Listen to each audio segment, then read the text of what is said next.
नमस्कार दोस्तों, कहानी क्राइम चैनल पर आपका स्वागत है। दोस्तों, आज की हमारी जो क्राइम की कहानी है वो है लखनऊ उत्तर प्रदेश से। तो चलिए दोस्तों, शुरू करते हैं क्राइम की इस सच्ची कहानी को। 18 अक्टूबर 2019 को करवा चौथ था। खुशी उर्फ मोहसिना बानो ने भी पहली बार व्रत रखा था। मोहसिना बानो मुस्लिम थी। उसने अपनी मर्जी से महेंद्र को पति के रूप में चुना था। चूंकि उसने महेंद्र से शादी कर ली थी, इसलिए उसने अपना नाम खुशी उर्फ परी रख लिया था।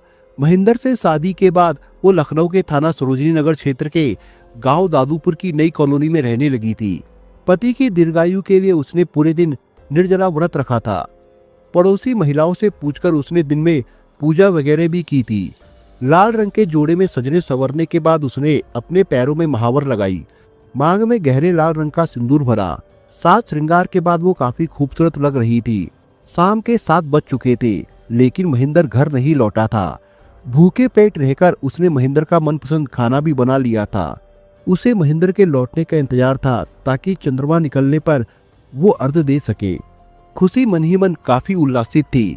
उसने कई बार महेंद्र को फोन किया, लेकिन बात नहीं हो पाई। शाम को 5 बजे भी उसने कॉल रिसीव नहीं की। पति के फोन न उठाने पर खुशी को बहुत गुस्सा आया। काफी देर बाद महेंद्र ने उसकी कॉल रिसीव की तो खुशी ने इतना ही कहा कि तुम घर जल्दी आ जाओ, मैं इंतजार कर रही हूँ। इतना कहकर खुशी ने कॉल डिस्कनेक्ट कर दी। चंद्रमा निकल आया, लेकिन महेंद्र घर नहीं लौटा। पड़ोस की सभी महिलाएं अपने अपने पति को देखकर चंद्रमा को अर्घ दे रही थी, लेकिन खुशी पति के ना आने से परेशान थी। वो खुशी की कॉल भी रिसीव नहीं कर रहा था। खुशी सोच सोच कर परेशान थी कि कम से कम आज पूजा के समय तो उन्हें घर पर होना चाहिए था।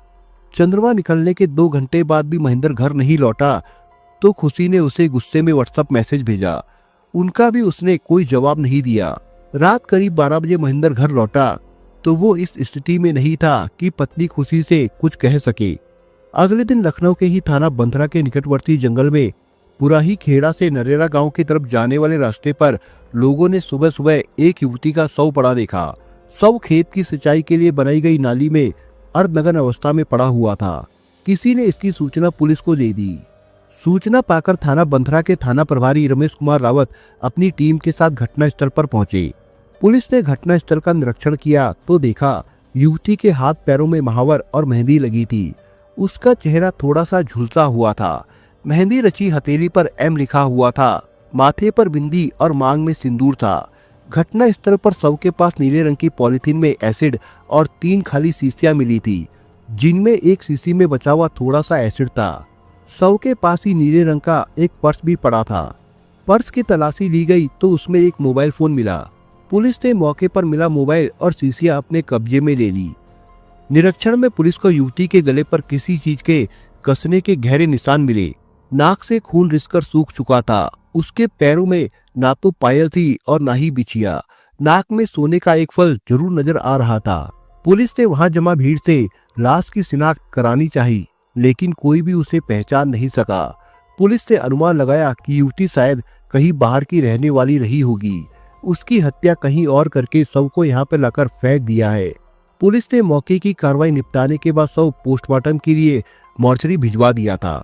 इसके बाद थाना प्रभारी रमेश कुमार ने महिला की बरामद की गई लाश के फोटो जिले के सभी थाने में भेजने के अलावा व्हाट्सएप पर डाल दिए ताकि उसकी शिनाख्त हो सके। इसके अलावा अज्ञात महिला की लाश बरामद करने की सूचना समाचार पत्रों में भी प्रकाशित करा दी। 22 अक्टूबर 2019 को 2 व्यक्ति थाना बंथरा पहुंचे।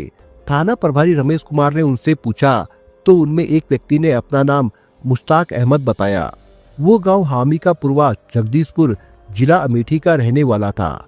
उसने अखबार में छपी युवती की तस्वीर दिखाते हुए बताया कि ये जो फोटो छपी है मेरी बेटी मोहसिन बानो की है। मुश्ताक अहमद ने आगे बताया कि करीब 8 साल पहले उसने मोहसिन बानो का निकाह अपने गांव के ही मोहम्मद नसीम के साथ किया था। निकाह के बाद वो अपने शोहर के साथ मुंबई में रहने लगी थी। अब से करीब 4 महीने पहले मोहसिना मुंबई से कहीं गायब हो गई थी।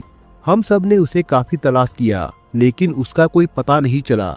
जब उसकी कहीं से कोई जानकारी नहीं मिली तो दामाद मोहम्मद नसीम ने 29 जून 2019 को पवई थाने में मोहसिना के गुम हो जाने की सूचना लिखाई थी।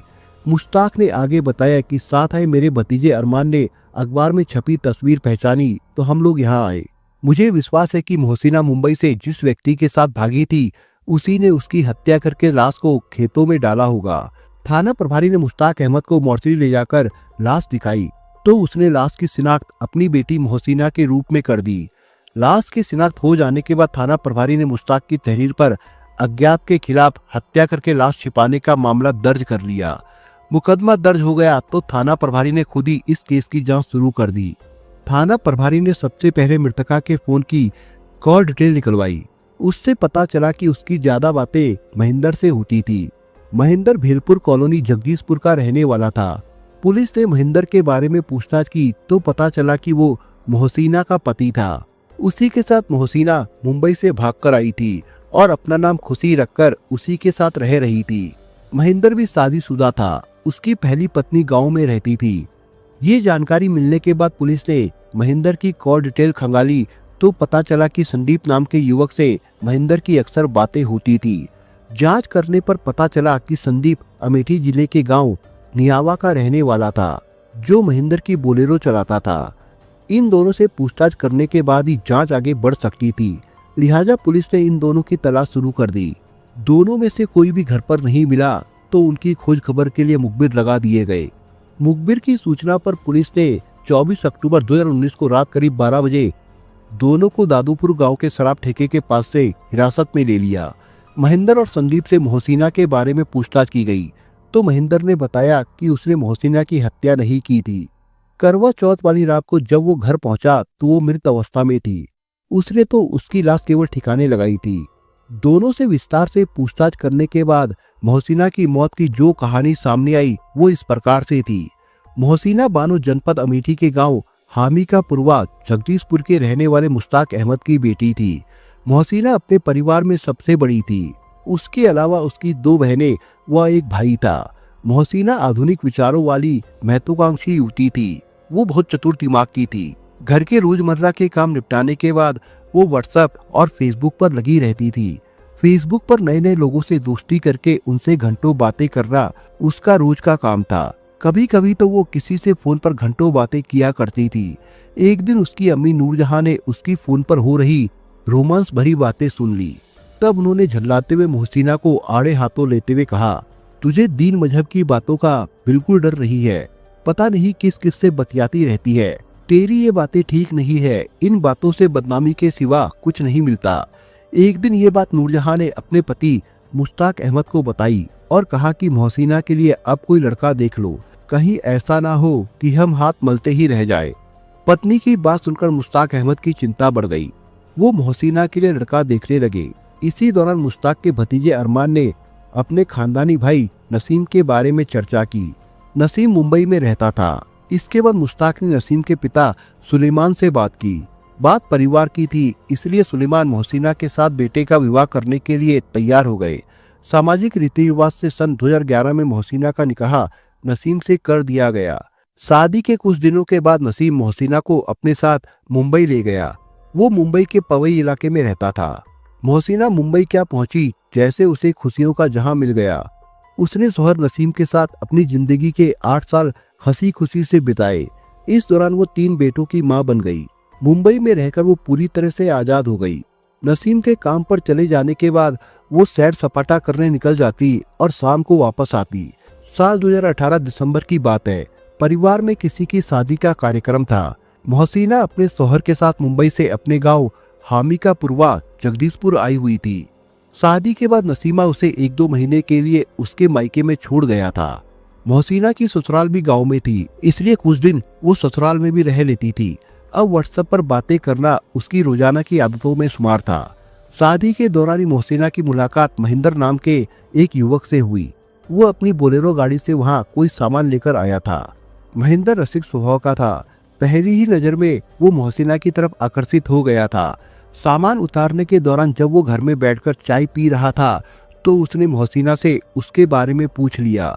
मोहसिना ने बताया कि वो मुंबई में अपने शौहर के साथ रहती है। बातों बातों में महेंद्र ने मोहसिना से उसका मोबाइल नंबर और मुंबई का पता भी पूछ लिया था। मोहसिना के पूछने पर महेंद्र ने बताया कि वो अमेठी जिले के गांव कठोरा कमरोली का रहने वाला है, लेकिन इस समय भील कॉलोनी जगदीशपुर अमेठी में रह रहा है। उसकी बोलेरो गाड़ी बुकिंग पर अलग अलग शहरों में आती जाती रहती है। मोहसिना ने पूछा कि क्या आपको मुंबई की बुकिंग भी मिलती है। महेंद्र ने बताया कि महीने में 1-2 बुकिंग उसे मुंबई की मिल जाती है। तब वो अपने ड्राइवर संदीप के साथ वहां जाता है।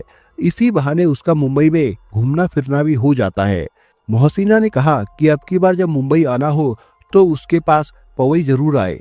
उस दिन की मुलाकात के बाद मोहसिना और महेंद्र की मोबाइल और व्हाट्सएप पर अक्सर बातचीत होने लगी। अपनी बातों के प्रभाव से महेंद्र ने मोहसिना को अपने जाल में फंसा लिया। मोहसिना अपने दिल की बात उससे कह लेती थी। दोनों के बीच होने वाली बातों का दायरा बढ़ने लगा। ये दायरा उन्हें प्यार के मुकाम तक ले गया। इस बीच उन्होंने 2-3 बार चोरी छिपे मुलाकात भी कर ली। फिर एक दिन मोहसिना अपने मायके से पति के साथ मुंबई चली गई। जाने से पहले उसने महेंद्र से कह दिया कि वो मुंबई का चक्कर जल्द लगा ले ताकि मुंबई में वो साथ साथ घूम फिर सके। मोहसिना के मुंबई पहुंचने के बाद भी उसकी महेंद्र से पहले की तरह व्हाट्सएप पर रोजाना बातचीत चलती रही। वो शाम को पति के सामने भी व्हाट्सएप और फेसबुक पर व्यस्त रहती थी। नसीम ने उसे काफी समझाया लेकिन वो नहीं मानी। एक दिन महेंद्र को मुंबई की बुकिंग मिल गई। ये जानकारी उसने मोहसिना को दी तो वो काफी खुश हुई। उसे लगा जैसे उसकी मुंह मांगी मुराद मिल गई हो। बुकिंग लेकर महेंद्र जब मुंबई पहुंचा तो वो मोहसिना से बांद्रा रेलवे स्टेशन के बाहर मिला। महेंद्र से मिलकर वो बहुत खुश थी। इसके बाद महेंद्र ने उसे अपनी गाड़ी से घुमाया।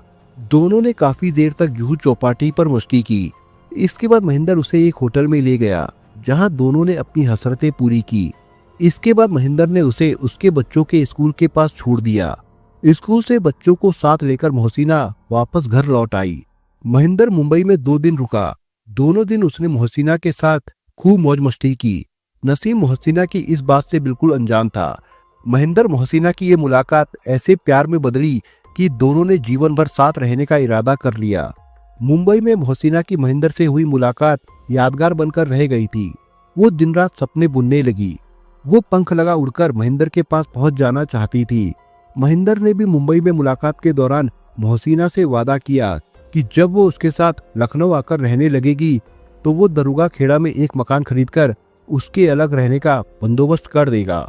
बातों के दौरान ही मोहसिना को ये जानकारी मिल ही गई थी कि महेंद्र पहले से शादीशुदा है और उसकी पत्नी अपने बच्चों के साथ उसके पुश्तैनी घर कठौरा कमरोली जनपद अमेठी में रहती है। महेंद्र अब हर महीने मोहसिना से मिलने मुंबई जाने लगा। वहाँ कुछ समय बिताने के बाद वो जगदीशपुर लौट आता था। एक दिन महेंद्र ने मोहसिना को व्हाट्सएप मैसेज भेजा कि वो अपने पति का साथ छोड़कर उसके साथ रहने लखनऊ आ जाए। मोहसिना महेंद्र की इतनी दीवानी हो चुकी थी कि उसकी खातिर वो अपने पति और बच्चों को छोड़कर जून 2019 महीने में अकेले ही मुंबई से भागकर लखनऊ आ गई और महेंद्र के पास आकर रहने लगी। मोहसिना के घर से गायब होने के बाद पति नसीम ने उसे काफी तलाशा। वो कई दिनों तक अपने रिश्तेदारियों और अन्य जगहों पर उसे तलाश करता रहा। जब उसका कोई पता नहीं चला तो 29 जून 2019 को उसने मुंबई के पवई थाने में उसकी गुमशुदगी दर्ज करा दी।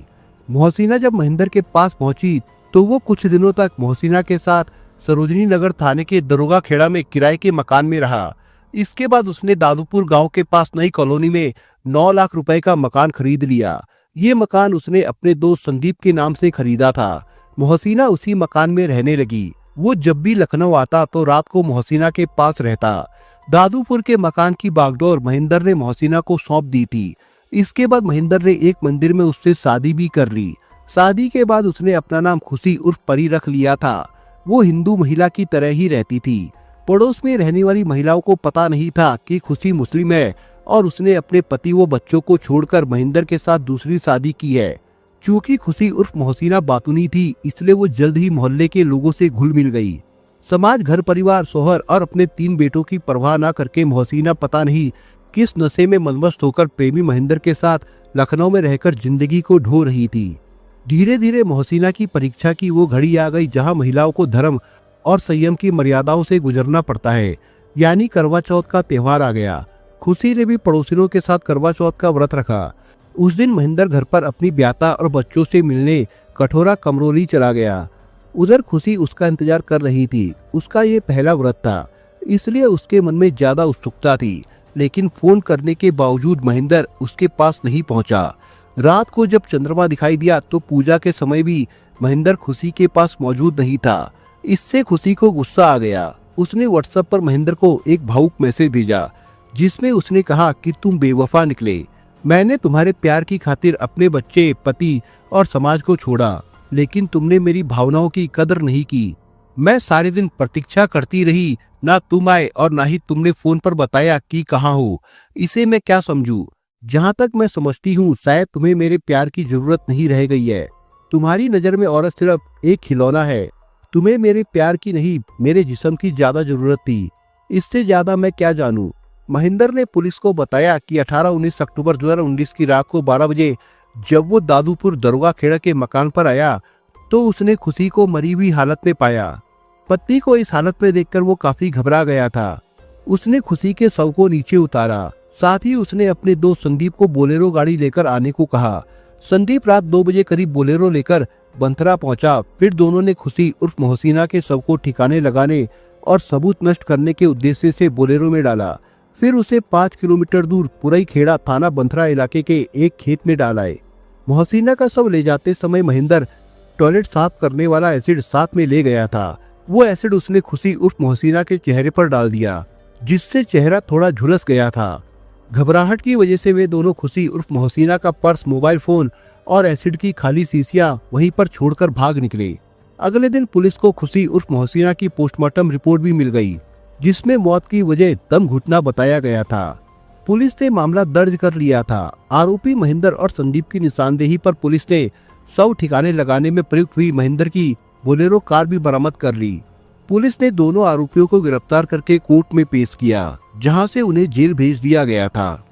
दोस्तों, इस कहानी के बारे में आपके विचार क्या है, हमें कमेंट बॉक्स में जरूर बताएं। और दोस्तों, अगर आपको हमारा काम पसंद आया हो तो वीडियो को लाइक शेयर जरूर करिए। और अगर आपने अभी तक चैनल को सब्सक्राइब नहीं किया हो तो जाने से पहले चैनल को सब्सक्राइब जरूर करिए दोस्तों। धन्यवाद।